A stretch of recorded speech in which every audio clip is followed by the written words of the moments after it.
Hi, good evening, all. Welcome to our second series, which is known as Wisdom Well. And today is the first episode, and we have a very good friend of mine, Bipul Kumar. I've known him for now more than 10 years. I'm really amazed with his passion, for startups, for entrepreneur. Right after, in fact, right when he was in a college, he started a company, uh, SportsnLife. It was one of the uh, it's an e-commerce company, vertical e-commerce companies, and he built a lot of product verticals within the company. He ran it for 3 years, and he did what every other entrepreneur has to do. It finally he decided to shut it down. So this series is all about to know more about the journey of an entrepreneur, why they started, what are the challenges, why it's easy or difficult to start, and why did they decide to shut their business, so that we learn from their journeys. We do not repeat the mistakes which they, because that's why it's known as wisdom well, because the kind of wisdom which these guys will be able to share with you, uh, either you have to go through, repeat that journey yourself, or better you just spend 30 minutes listening to them and see what works for you and what doesn't work for you. So first of all, thanks, Bipul. Thanks for accepting the invite. um, as you know, HostelFund is a platform to fund student startups. So we work very, very closely with very passionate young student entrepreneurs who, have, uh, I will say, 2, 3, 4 years of larger exposure once they come out of their school time, but their dreams are big. Um, I So, what do you think? How easy, how difficult it is to start right out of the college? Because you are the one of those who started that. So, please share your journey. Sure. Thanks, Ankur. And I think really, really happy to see the way Hostel Fund is kind of taking shape. Amazing initiative. I think much needed. Thank you. And kudos to you. I think going really well and wish all the best to you and Hostel Fund for this amazing journey. Thanks for having me here today. Yeah, I think starting out of college has its own pros and cons. It looks glamorous from outside, looks as if you are very convinced about, you you have a very winning idea with you, and then you just want to execute it. Uh, Along the journey, there are lots of like any other startup, right? There are lots of challenges that you face along the journey, but it becomes uh, even a bit compounding because one, you are straight out of college, so of course as a result of which you have limited experience in whatever you are doing, and you are doing purely by thinking from first principle, knowing that there is an opportunity slash gap that exists in the market, and you are trying to solve it.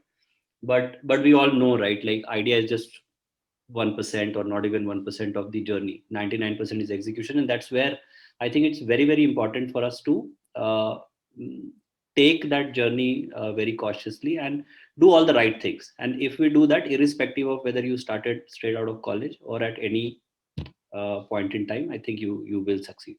I think that's what it is. I think if there is a compelling idea, definitely there is no uh, a good time to start, right? So if you have a compelling idea, you know that this is going to be solving a particular problem of the industry, definitely you should go ahead and execute. But be very clear on how the journey is going to be. And two three things which are very critical. One, of course, is having a very strong team to back you up, more so for a student startup, because the experience is limited with the founder, and hence having a very strong team, preferably having complementary co-founders and first 5 6 early team members, very carefully chosen. I think that's very important. Having a good set of advisor also really helps. So you can pick a lot of their brains and basically acquire experience that you will need while you are executing.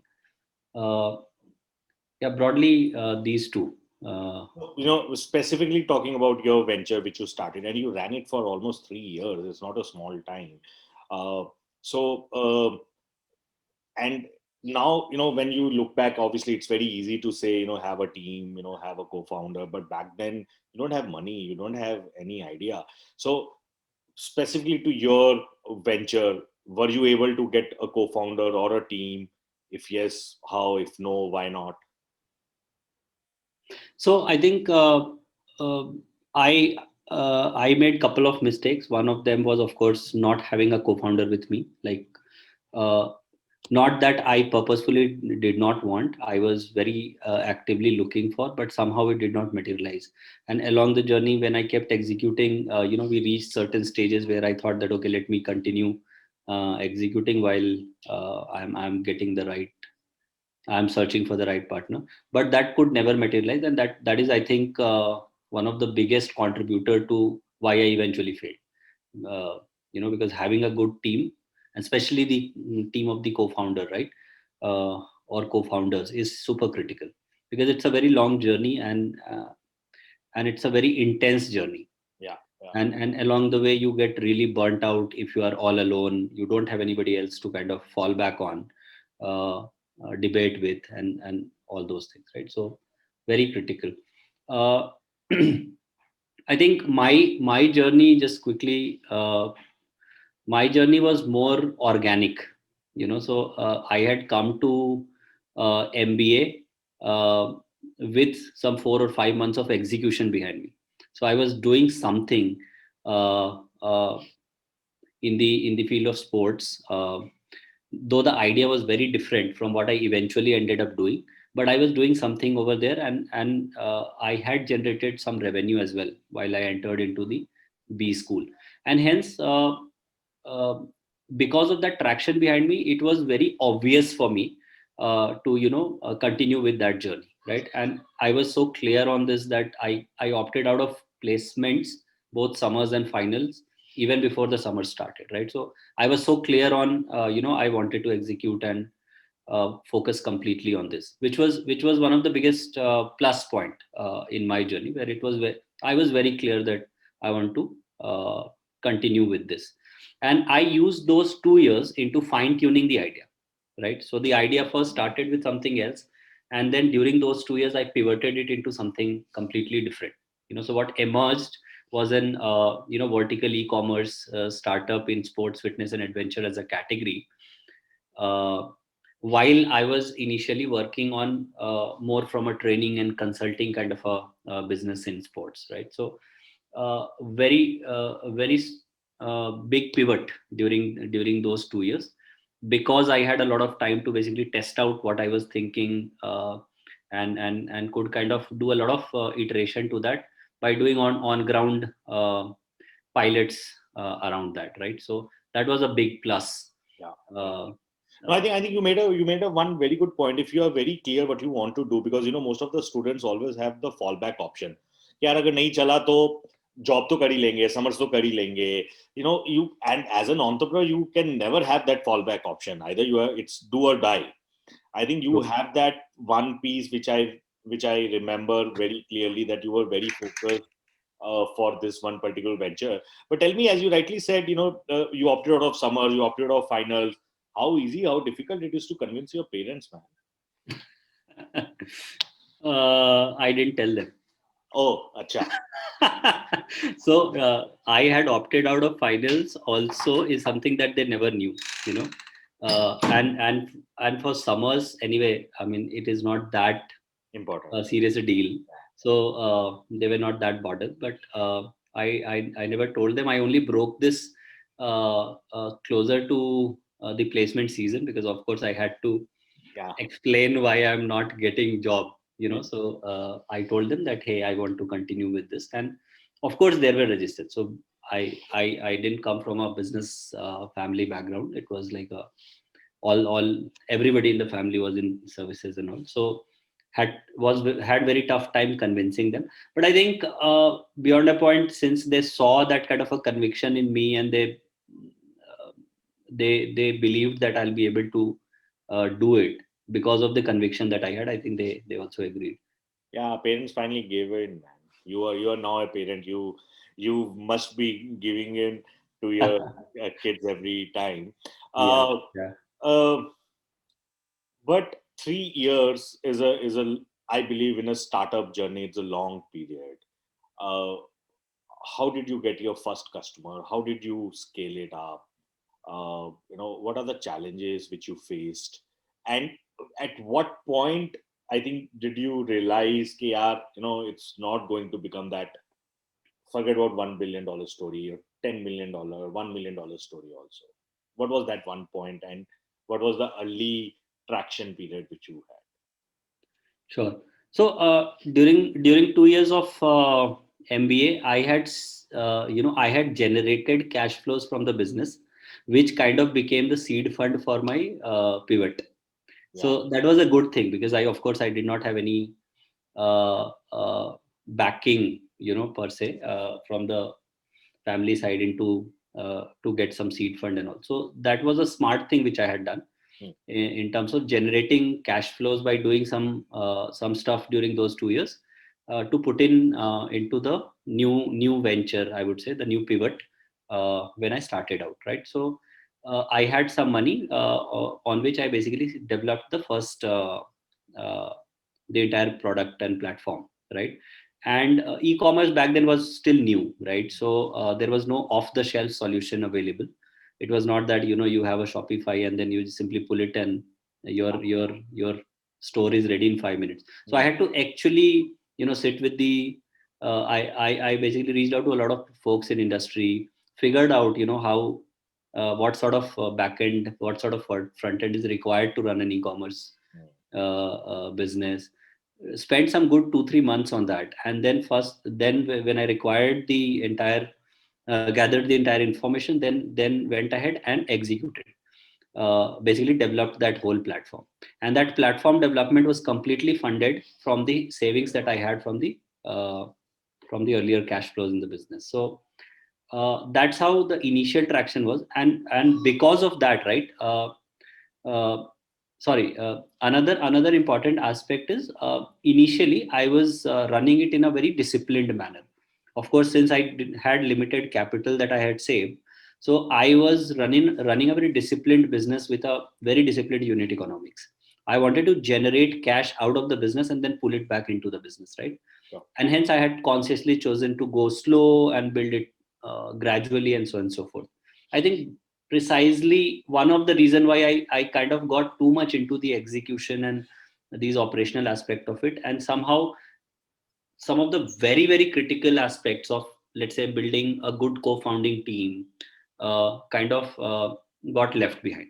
I did have a good team with me, right? So what I had done is I had a lot of interns, some of the interns from the college itself, lots of interns from outside, uh, a core team of 3-4 people who were working along with me as full time. I was paying them salaries, and so on and so forth. So for running my operations, I had a team, but having a co-founder and having that whole founding team is a very very different uh, cushion altogether, right? Because one, the entire workload is shared. Second, you have people to fall back on, discuss things with, debate, and then have the right thoughtful decisions. Here it was all about me thinking something and then going ahead and executing it with the team, right? So yeah. So first 1.5 were pretty good in terms of structural growth, organic growth, running with a positive cash flow and all those things. Where I went wrong was again reading the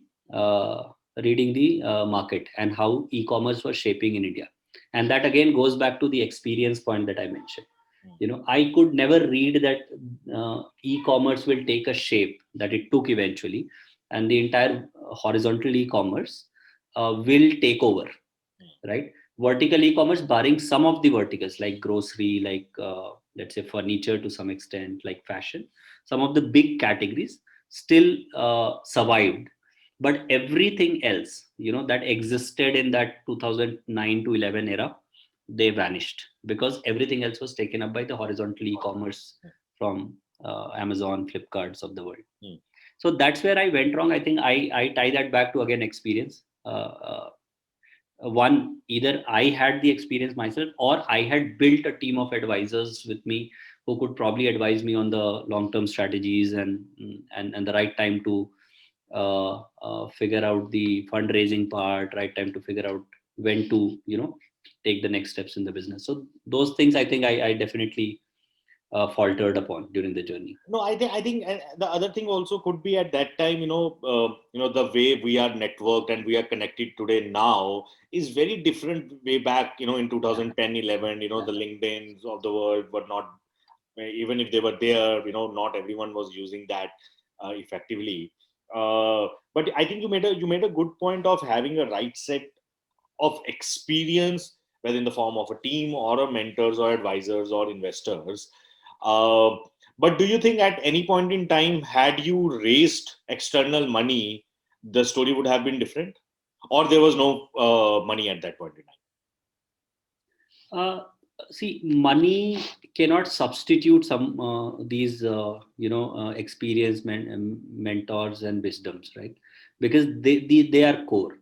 While had I raised money, probably I could have survived one more year, but I don't think I would have still been able to fight the battle that e-commerce eventually went into. Hmm. So I think that whole experience and having the right sort of advisor and those things matter a lot.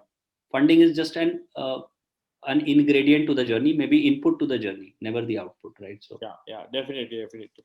And you also talked about few of the things which which could have been different. But at what point in time, what triggered that you said, "Okay, hey, and I'm sure this will be very difficult because, as you said, I thought it's 3 years, but it's 3 plus 2 years of your MBA journey, so it's more than 5 years. You're married to it's a full blown baby. You know, when did you decide? What triggered you to say, "Okay, hey, I'm not," and what was the desire? I think at that time you were getting married or you were married also. So what was that incident? Or there were a couple of incidents? I think it was more business led.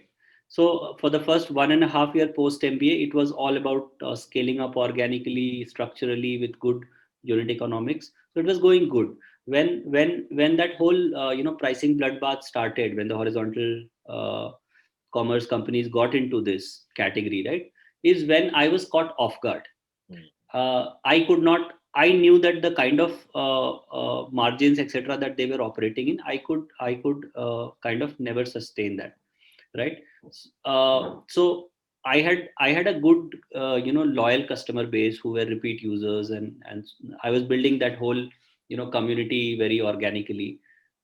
Slowly, I started seeing that whole repeat user behavior going down. So some of the indicators of basically momentum losing in the business is what I started noticing after almost 1.5 years.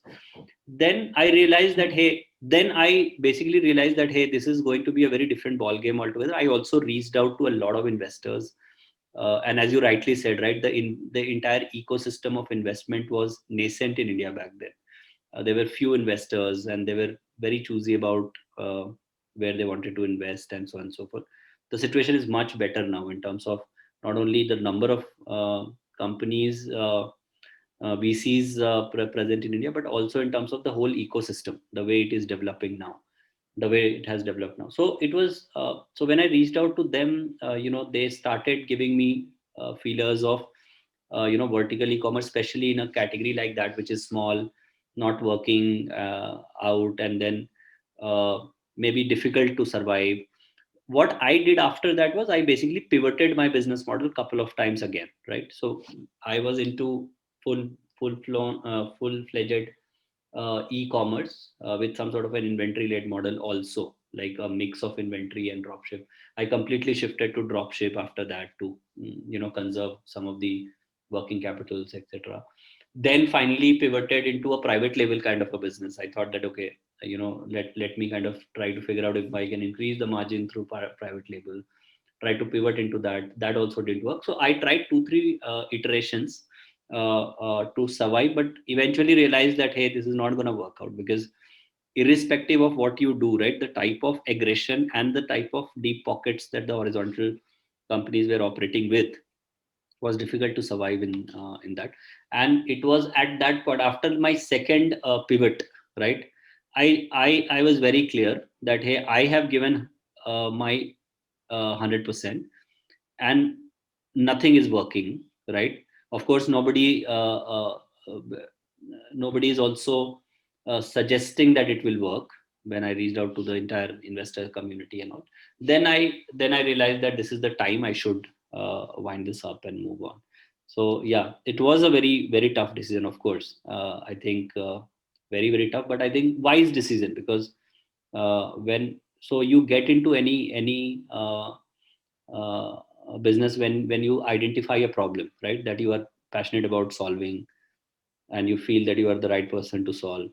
But then when that whole solution kind of starts to kind of not scale, or not be the right solution probably, or the dynamics of the macro environment etc have changed, right, then you realize that, okay, this is the time for me to uh, quit.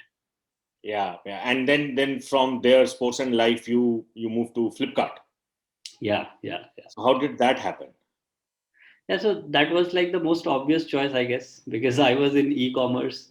These guys were in e-commerce, so I thought this seems to be the right marriage Hmm. uh, of what I have done. So those 3.5 years, like experience that I got, that was pretty relevant, and that's how I chose to join Flipkart. Great, great. And do you think, had you joined, I think by when you graduated from the B school, you had joined Flipkart in 2011, versus you joining after having run your own e-commerce company, the kind of experience and the value you bring on the table, is it same? Or in 2014, minus your entrepreneurial difference, it would have been the same? What do you think? I think even till date, the best experience that I have is the startup that I have, Hmm. and nothing can substitute that ever. So a lot of people talk about those opportunity cost and all those things, right? Uh, Trust me, running your startup, even if it fails, will never hurt you from an opportunity cost point of view. You'll be able to recover more than twice of that subsequently, right? So best experience, and the best experience so far. So I believe that in 2014, I was much more experienced uh, than I would have been in 2011. But then the point is which you're making, obviously, and as Hostel Fund, we also say, कि, hey, entrepreneurship should be your first career choice. But as you rightly said, and we know about this, it's going to be very tough, very lonely, very scary journey. Should in which situations you should choose entrepreneurship and otherwise? See, I think you should not choose entrepreneurship for the sake of it. That is very clear, right? Unless and until you are passionate about, that there is a problem that exists, and you are very, very passionate about solving that problem. It starts from there. If you go for the glamour of, starting up while you are in college and being a student entrepreneur, etc., all these glamours don't work at all, right? So never start for the sake of it. Start for the problem that you are very passionate about, because that will keep you going. This journey is very very tough. We all know that. So in a tough journey, you only survive when you feel that this is what I live and die for. Yeah, As yeah. simple as that. So, and that basically ties back to the passion you have in the problem that you want to solve. So now in 2020, after Flipkart and after Vedantu, uh, if you've given an opportunity, will you? And now the situation is right. Your experience, you can pull in team, you can get funding also. You know how does it work. Will you still start the same company? Same company in the means the same in the same segment, or will you do something else? I mean, I don't think the same segment will make sense, because in the last whatever 10 years or so, things have completely changed. Uh, but I'm still very passionate about entrepreneurship, and I believe that if I get the uh, right problem which I'm passionate about, or I feel very strongly about, I will never hesitate to start again. Oh So वाह वाह absolutely. So that कहते हैं ना वो कीड़ा तो हमेशा कीड़ा रहता ही है करेक्ट वो कीड़ा हमेशा रहेगा, और हाँ रहना भी चाहिए, मतलब वो एक हम्म। ऐसा कीड़ा जो जाता नहीं है एक बार आया तो. Yeah. Yeah, but okay, I think final set of questions, you know as you rightly said, unless you are very passionate, because when the going is good, you get all the support which you want, but 90% or whatever number, majority of the time it's not going to be very easy or as planned you want. uh, Other than the advisors, mentors which you talked about, what do you think, what are those metrics or indicators or the support system which you should be cognizant of, that hey, the business is not going in the right direction, because you might not be able to get the best of the mentors and advisors which you wish for always.